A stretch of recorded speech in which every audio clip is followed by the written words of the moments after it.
Have you ever been so stressed that it's hard to maintain focus on important goals? It's hard to see sometimes what lies directly in front of you.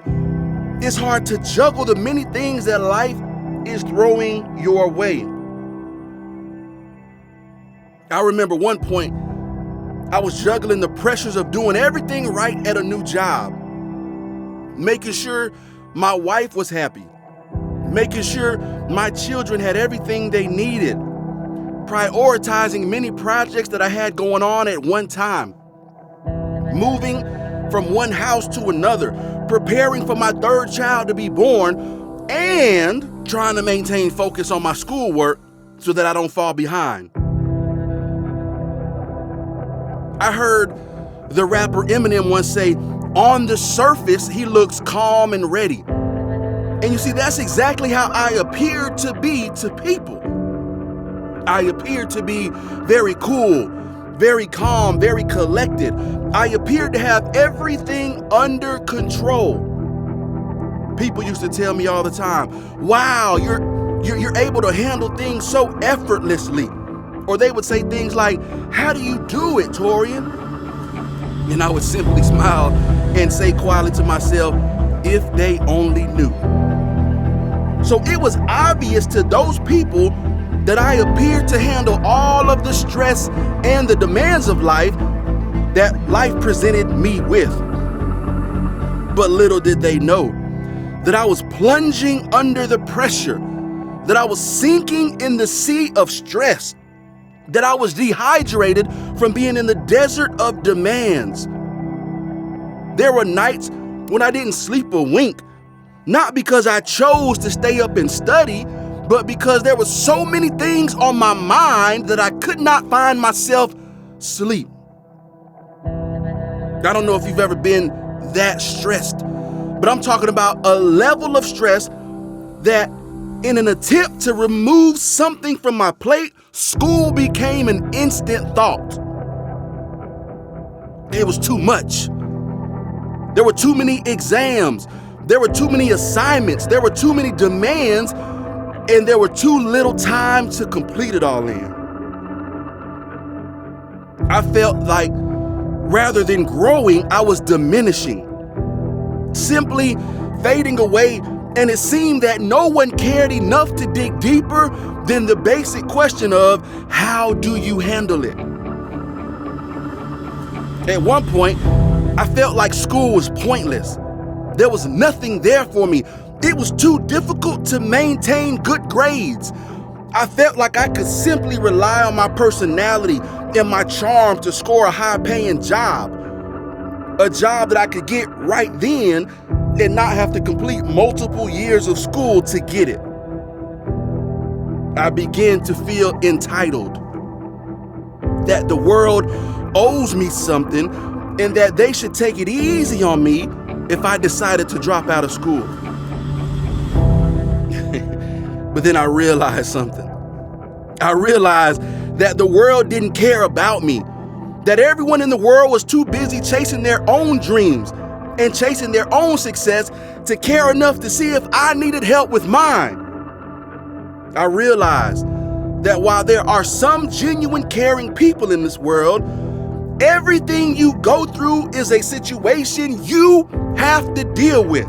Not mom, not dad, not someone from the street, or anyone. It's about how you deal with the stress and the demands that life gives you. And in that moment, my life changed completely. I wasn't relying on anyone to do anything that was mine to do. I stayed up late. I studied. I read. I wrote. I sacrificed. I did everything that I was supposed to do. I was no longer entitled. Quitting never entered my mind at that point. I was on a mission, not just to show the world that I can do it, but to prove to me that I can do it. Listen to me. I went from being academically dismissed my freshman year in college to being months away from achieving my PhD. Listen, let me give it to you again. I went from being in the bottom 3% of my college to the top 3% nationwide with a prestigious research degree. Now, I don't say this to brag to you. What I'm telling you is that when you make up in your mind that your success is more important than your cell phone, when you make up in your mind that your success is more important than sleep, when you make up in your mind that your success is more important than watching TV, then there is nothing in this world that can stand in the way of your success. Not one thing can stop you. I heard someone once say that it is impossible to stop a man or a woman that refuses to quit. So throw me in the ring with Mike Tyson. Throw me in the ring with Floyd Money Mayweather, someone with more experience than me, someone stronger than me, someone with more skills than me. But if I refuse to quit, then there's no way they can beat me. I can only defeat myself. Now that's the same mindset you have to have when it comes to the stress and the demands of school. Look school square in the eyes and tell it, you may be tougher than me, you may be smarter than me, you may be bigger than me, but I refuse to quit, and therefore you will not beat me.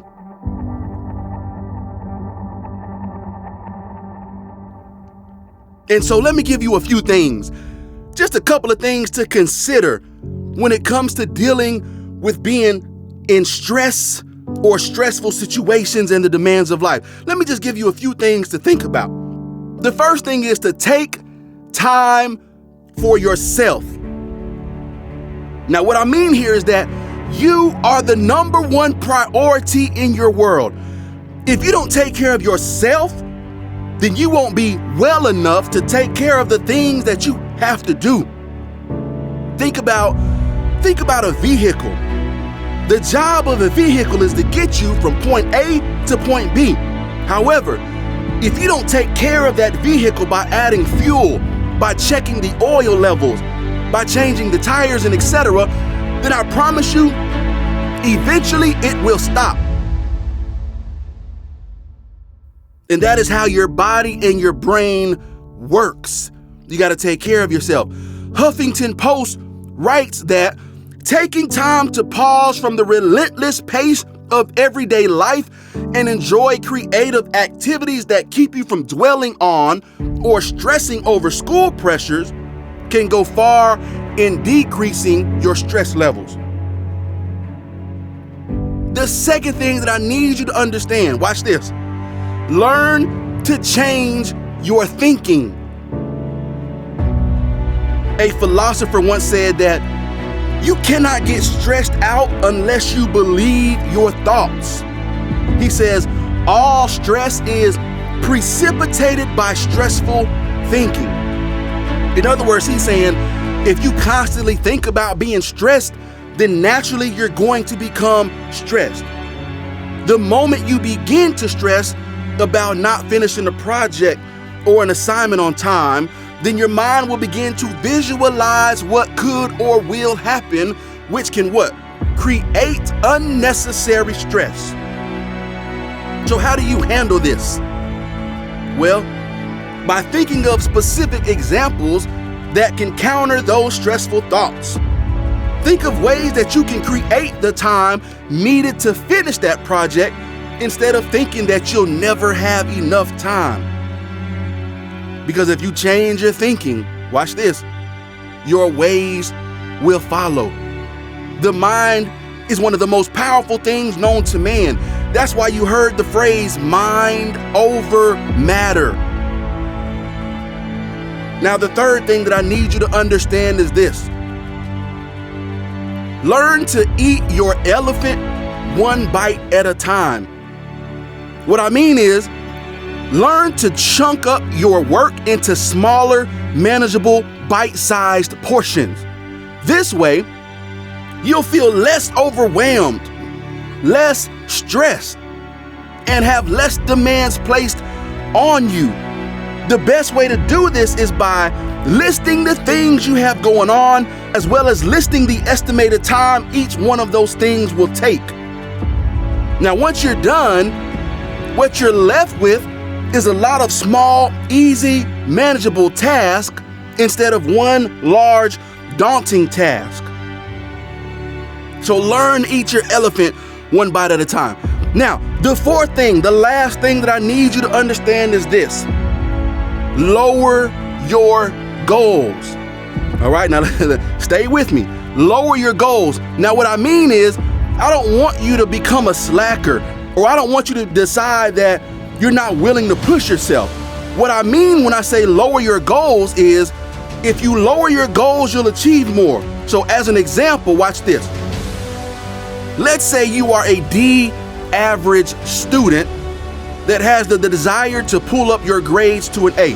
Now, shooting for an A is great, but think about how stressful that is going to be for you to go from a D all the way to an A. Lowering your goals simply means instead of shooting for the A right now, go from a D to a C.